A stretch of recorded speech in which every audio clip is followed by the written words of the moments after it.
Hi, this is Khalil Golivala. Welcome to another episode of the BIPOC Manager Podcast. In today's episode, I'm very excited to have Faisal Akbar with us. Faisal Akbar is the Managing Director at CMA Employment Consulting Services. Now, the reason I have Faisal Akbar with you is because he publishes content about the job search process, but he's so focused on data, so focused on actionable insights, and you can just hear that this is someone who cares about his clients. Faisal, thank you so much for being a guest today. Thank you so much for having me. Thank you, Faisal. You know what I love, and this is like a very broad question, but I love how you unpack and share your job search strategies for clients. Can you walk us through the framework you have of the job search process, please? Absolutely. So one thing that I want to preface is there's multiple ways to achieve success.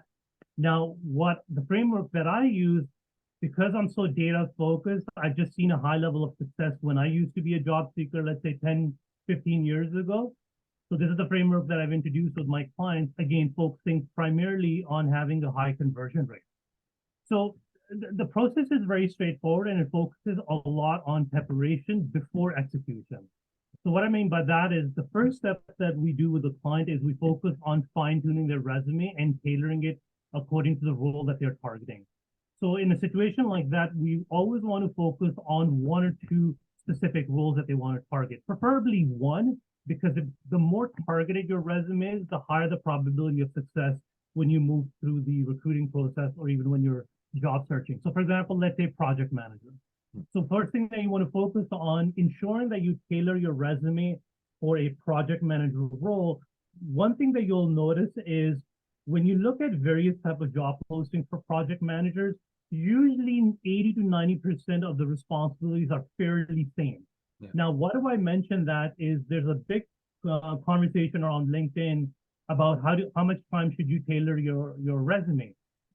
Now, if you're specifically focusing on a project manager role or any specific type of role, the tailoring should not take more than 15 to 20 minutes because you're only focusing on the difference between the 15 or 20% from company to company, which makes your life a lot easier.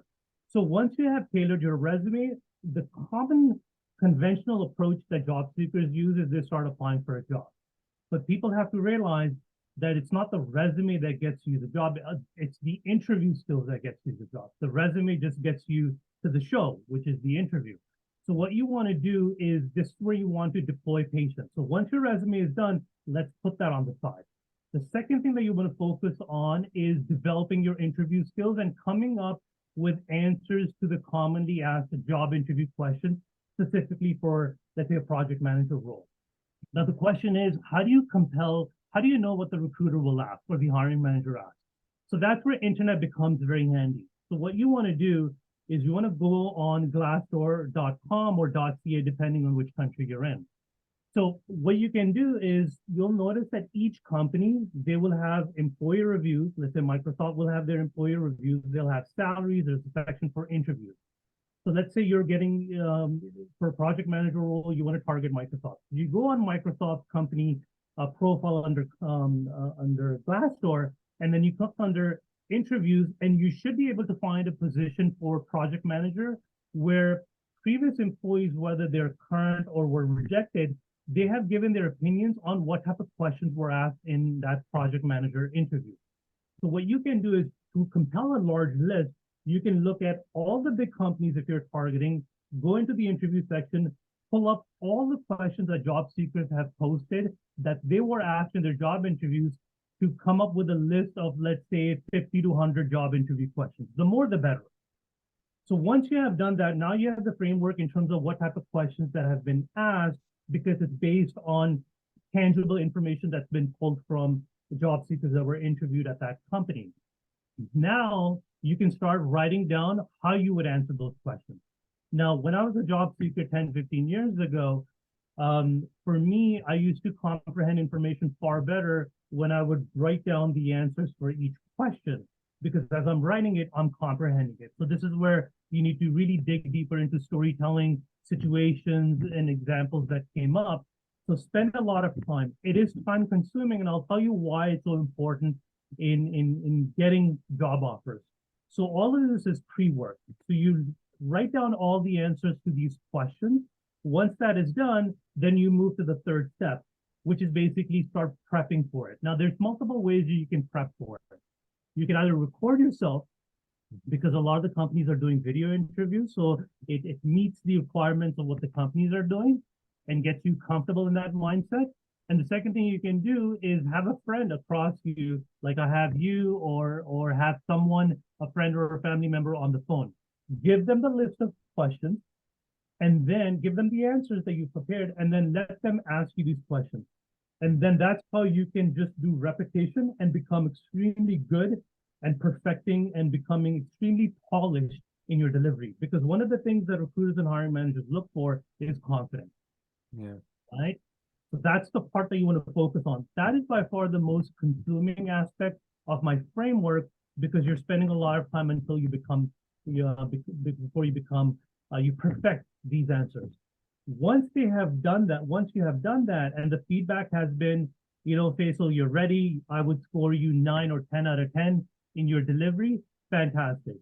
The third step that you want to do is create a job submission tracker. Okay. The importance of job submission tracker is to track all the jobs that you're applying. So usually in a job submission tracker that I use, and I've shared it on LinkedIn with my followers as well, is the company name, the position, the job posting date, when did you apply, and then obviously the notes, follow-up notes from interview calls or rejection or whatever it may be. What this allows you to do is become very organized, and you're looking at data to make adjustments to see what's not working, and number two, what's working. Yeah. So here you can set benchmarks. So what I like to do is set benchmarks. So I like to have a benchmark of every 10 resumes that my clients submit, minimum 3 of those have to convert into job interviews with 3 different companies, which turns into a 30% conversion rate. Anything less than 2 or 3 tells you that you need to focus on tailoring your resume, meaning the tailoring that you're doing, it's not converting. What this allows you to do is take your emotion out, because as human beings, we always say, oh, I did my resume, it must be good, it has to be good. It removes your emotions and allows you to focus specifically on data.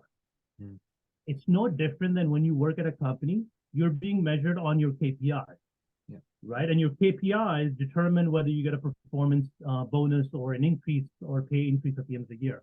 So it's no different. The concept has to be used in your job search. So that's the first KPI that you want to manage. The second KPI is how many interviews that you've had, and how many of those interviews are converting into job offers. So let's say the benchmark that I like to set with my clients is 6 interviews. Minimum, we want to get 2 or 3 offers. Now, if you go to 6 interviews and you have had 0 offers, that means the focus needs to be more on preparing your interview skills, because you're not converting. The resume is converting, but the interview is not converting. A lot of people talk about LinkedIn, about networking. Obviously, there's success rate with networking as well, but you have to understand, even if you're being referred for a position, the decision that will come down to hiring you will come down to your resume and your interview skills. So those are the 2 important things that you want to focus on. So the job submission tracker will keep you very focused on what's working or what's not. From there, continuing with keeping your job search organized, what I've done in the past 10 years ago, and what I tell job seekers, is to create a folder. So you apply for a project manager at Microsoft, create a folder on your desktop, name it Microsoft. In that folder, you want to save your tailored resume, and then you want to copy and paste the job posting, and then paste it into a Word document and save it there. Now, the question becomes, why should I save my job description in a Word document? The reason why is some companies, what they will do is they'll wait for the job posting to expire before they start shortlisting candidates. Once the job posting expires, you can go and find that on the company website. Now you don't know what the job posting about the job posting, because you've applied for, let's say, more than 10 jobs. By saving the job posting into a Word document, you can easily access the job posting, because that will help you with your preparation. So that's why you want to have the job description for each company that you're applying. From there, what you want to do is, now let's say you apply for a job, and then the recruiter from Microsoft calls you. A lot of the times what candidates will do is they'll get excited, they'll pick up the phone. My name is Faisal, how can I help you? Hi, my name is John. I'm calling from Microsoft. We received your resume for our project manager. Do you have 5 minutes to chat about the role? Usually the recruiter will say, you have 5 minutes to talk about the role, but that conversation can end up being 10, 15 minutes because they will dive into a phone interview. Now, if you have not done any preparation that I talked about in step number 2, then you're basically winging your answers, right? Because there's no structure, you haven't prepared. Maybe you prepared for 10, 15 minutes, but then usually when that call takes place, you're excited and you answer the phone and you lose the opportunity there. So what I like to do is let the recruiter leave you a voicemail. Professional recruiters will always leave a voicemail, a detailed voicemail. My name is John, calling from Microsoft. You applied for a project manager role. Here's my phone number extension, call me back. Let it go to voicemail. Now, when you listen to your voicemail, now you have context. You can go quickly to your laptop, pull up the resume, the tailored resume, look at the job posting, review the questions and answers that you have prepared, take 15 minutes, half an hour, 1 hour, then call the recruiter back. Now you're in control because you've done preparation for it. And then you can execute when John answers the call. My name is Faisal. You left me a voicemail. I'm returning a call. Then you can go ahead and do the interview. Now, scenario number 2, let's say you end up by mistake answering the phone. And the recruiter says, my name is John, calling from Microsoft for the project manager role. You're more than, you can actually go ahead and tell the recruiter, acknowledge, say, yes, I did apply for the role. However, John, it's not a right time right now. I'm with someone. Can I call you back, let's say in 1 hour? Or can I call you back at 3 p.m.? Would that work for you? Recruiters will never say no. They'll say absolutely. They'll book a time and then you call back. And then you can go back and prepare and come into that call ready to execute on your preparation. So these are the core steps, the framework, all leading up to ensuring that we're getting a high conversion rate as opposed to losing opportunities. Yeah. No, Faisal, thank you for walking that framework because there's so much there. But the one thing that I kind of focused on, because I remember for me at a certain point, I realized that I wasn't like, I was getting the interviews, but I wasn't able to convert. So I just started applying for it. I would literally go for any interview just to practice my interviewing skills, even if it was like a low job, but I just wanted to get, and that's what improved it. But so your point about confidence, and can you talk a bit more about that? Because I noticed for me as well, the more I started showing up as a confident person in interviews, like it's sort of that power imbalance. I felt like there was a sense where I was, like when I stopped being needy for a job, that's when the job offers got easier. Can you talk a bit more about maybe the role confidence plays in interviews? That's a great question. I think for me, confidence is shifting your mindset to I'm evaluating the employer as much as they're evaluating me. Once you truly get that, then you have an advantage. Then a lot of talk on LinkedIn about lowballing, none of that will happen because you're evaluating the employer and you're not afraid to walk away from employers that don't align with what you're looking for in terms of values or whatnot. The other thing about confidence is that's where preparation becomes extremely critical. Step number 2, because you have put in time of repetition, you're so confident in the sense that when you're speaking, you're so polished that you're not using filler words, because all of that, to me, I look at confidence, right? There's nothing wrong with saying ums and ahs, but again, at the end of the day, when a recruiter or hiring manager shortlists you for an interview, they already know that everyone can do the job. Now the question becomes, who's going to separate themselves from the rest? And usually confidence is one of the top 3 things that a distinguishing factor become on the basis of why they end up going with the candidate. Obviously, there's skills and there's a certain criteria the hiring managers and recruiters follow. That's a given. But one of the things that they're looking for is confidence, the ability to influence, conviction in their voice. All of those things become major aspects in influencing interviewers in selecting you as being a candidate. That's why I've always loved interviews with 5 or 6 or even longer interviewing processes, because that's a great way to test your interview skills, because you're able to influence 5, 10 individuals in the interview process leading up to a job offer. That's my personal opinion. I know a lot of people would disagree with that because they prefer shorter interview processes, but I look at the core concept of the confidence, because confidence is one of the big factors in leading to job offers. Yeah, and that's why, Faisal, one thing that you've always, and again, it's amazing. You share these frameworks online. You also kind of share what I love is almost behind the scenes. The kind of feedback that clients have at each stage. You kind of dissect them, you analyze them, you share advice based on what people are saying. I think what I was wondering was when you're talking about sort of the the different interview processes, is there anything that maybe that you a candidate should look out for either to kind of understand the interview is going well or not going well? And I asked that question because I feel like so many people have interviewed, they come out and they, oh, it was amazing. But maybe then, so is there something you kind of maybe something someone can do during the interview to kind of assess, is this trending well or trending bad? Good question. You don't want to overthink in the interview. Yeah. The self-assessment should take after the interview has ended.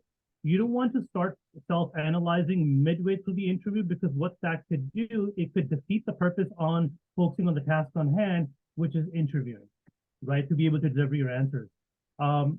What I use to focus on as a job seeker and tell other job seekers as well is focus on what you have to execute, because that's the only thing you can control. I mean, there's ways to look at the body language of the interviews, if they're smiling, if they're saying, oh, I like that answer. I mean, these are all signs that they're like you. But you don't want to overthink during the interview, because that could become a distraction. You want to go into the interview focusing on only one thing, and that is delivering answers based on the questions that they're asking. Obviously, at the end of the interview, you can sit back and debrief and look at, okay, when I said that, the recruiter said that was a great answer. So that basically gives an indication that they like it.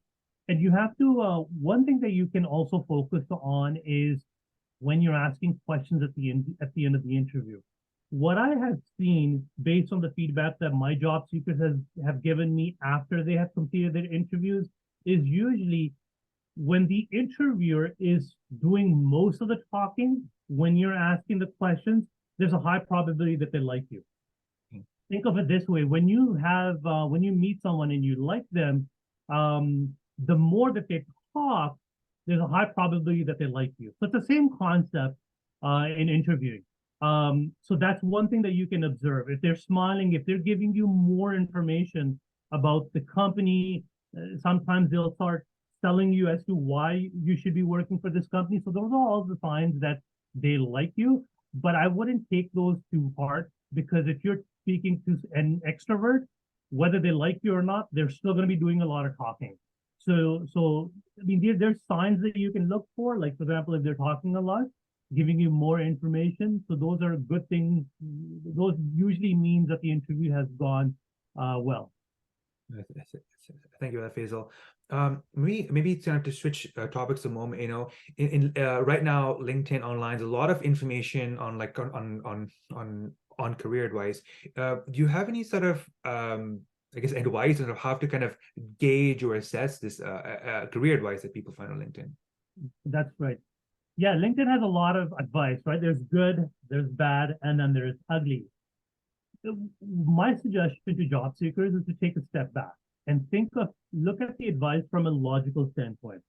So let's use an example. Last week, there was an ex-recruiter from Google who went viral because Business Insider, Forbes, and I think a couple of other media outlets had interviewed him. And his opinion was that the green banner open to work is more of a disadvantage to job seekers if they put that on their LinkedIn profile. So you want to take a step back. So the way I looked at the article, and something that majority of us know, that the first thing you want to look at is media outlets, right? So media outlets are competing with each other for viewership, eyeballs, right? They want, or another way I would say is controversy sells. So they're looking to interview people with controversial views, because that will get eyeballs to their articles or let's say news TV. So obviously he was very controversial in his opinion. I've been on LinkedIn for a long time, and I can count on my hands how many times an influencer, someone has said that the green banner makes you desperate. However, on the flip side, majority of the recruiters, or the majority opinion on LinkedIn is to use the green banner. But interestingly, the media is focusing on the few that are saying You don't use the green banner. The second thing that you want to look at from a logical standpoint is, I own a home. So if I want to sell my home, the common sense or the logic would be to put it for sale sign outside to let people know that I'm selling my home, whether I put it on realtor.com or wherever. That's just common logical sense. You're selling a product, you have to sell it on any type of website or you're advertising it. So if you look at it from that perspective, the advice that the person is giving does not make sense because job seekers are open to work. They're more than welcome to go ahead and do so. So in terms of how to navigate through the advices, in my personal opinion, what you want to do is when the person is putting out content, you want to look at a number of things. Number one, has this person been in an area of interviewing candidates throughout their career? Do they have significant experience working as a hiring manager or even a recruiter? Because those are the individuals that spend most of the time interviewing, so they know how things work. So that's another way that job seekers can look at advice and validate that. But those are the things that I would really look at is take a step back, evaluate, look at the credibility of the individual before taking advice, whether they want to go ahead and execute it. That would be my advice in terms of how to follow and accept advice. Thank you so much for that, Faisal. Exactly. There's so much conflicting advice and being able to evaluate it, I think is just a first step to kind of just, not acting on bad advice. That's right. I mean, I'll give you an example. I mean, the third thing you can do is use data, meaning if you want to take an advice, execute it and attach a data point to it. So for example, I was talking to a job seeker recently. So she sat down with a friend or some sort of a reference that she connected with through LinkedIn. And the person A, did a mock interview with this job seeker. Now, at the end of the mock interview, the feedback that this person A had given her was that you come across in interviews too perfect. Very broad feedback, right? How do you narrow it down? How do you fix something when the person says you're too perfect? So I was having this conversation with this job seeker. So I said, okay, let's try to quantify and see whether the advice is valid or invalid. So I said, well, in the last 6-7 months, how many jobs have you applied for? Person said over 100. Okay, second question. How many of those converted into job interviews? So she said that she was interviewed by 3 different companies. The first company, she went all the way to the 6th round, the final round, and she got rejected. Second company, she got rejected after the 1st round. The third company got rejected after the 6th round. Now, let's take a step back. If you look at those 2 companies, she went through 5 rounds of interviews. So she convinced a lot of stakeholders and interviewers that she's the right fit. She just wasn't able to convince the last interviewer in the 6th round. But in total, she was able to move through, or she was able to do 10 rounds of interviews with 2 different companies. So let's quantify that with the advice of you're too perfect. If that advice was valid that she's too perfect, she should not have moved to the 2nd or the 3rd round of interviews. But she was able to convince 10 individuals in 10 rounds of interviews that she was the right fit. So you understand where I'm coming from. So when you start quantifying it, the advice of you're too perfect does not align with the data points because this job seeker had done a great job and passed 10 rounds of interviews. She just wasn't able to pass the last round, but yet she was able to convince 10 individuals in 10 rounds of interviews that she was the right person. So that's why the advice of you're too perfect does not correlate with the data point. Yeah. Faisal, I have a question kind of related to what you're talking about. There's sometimes I came across the idea where as a candidate, you can end up getting the last round because the employer hiring manager puts you in this category of like a backup candidate in case the first candidate kind of falls out of the process. In your experience, can you comment on that idea or that notion that there's such thing as a backup candidate who's kept through the entire rounds of interviews? Not necessarily. There's no protocol in the company that they'll hold on to the backup candidate. Usually what happens, the way the companies execute is they'll extend an offer to the first candidate. They won't, more often than not, they will not notify all the other candidates that were shortlisted about the fact that they didn't make it. The reason why is They want to make sure that the first candidate, A, accepts the job offer. And if there's negotiation, are we able to reach a conclusion? And number two, was the first candidate, were they able to pass the background check? Yeah.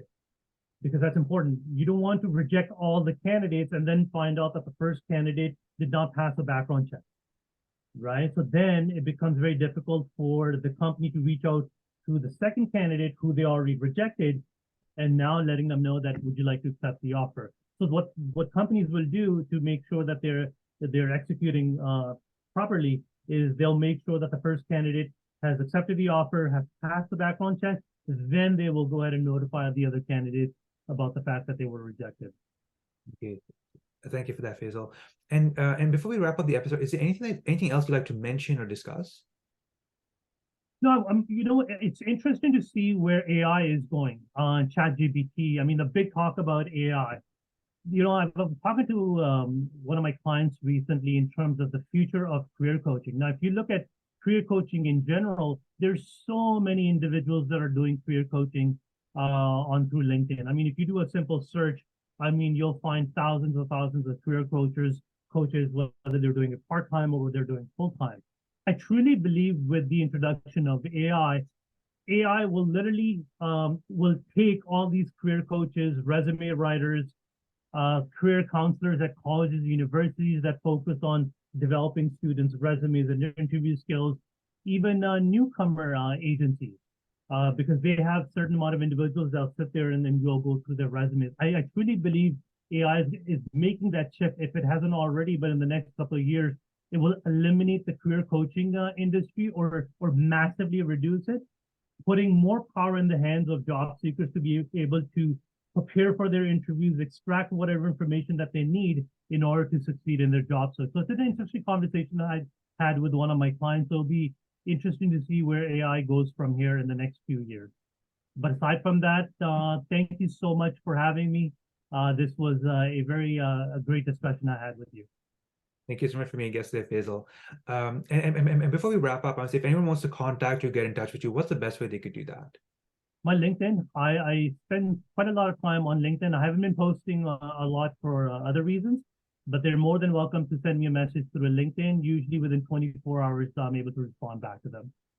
Okay. Thank you so much, Faisal. Thank you so much. Have a great day. Bye-bye.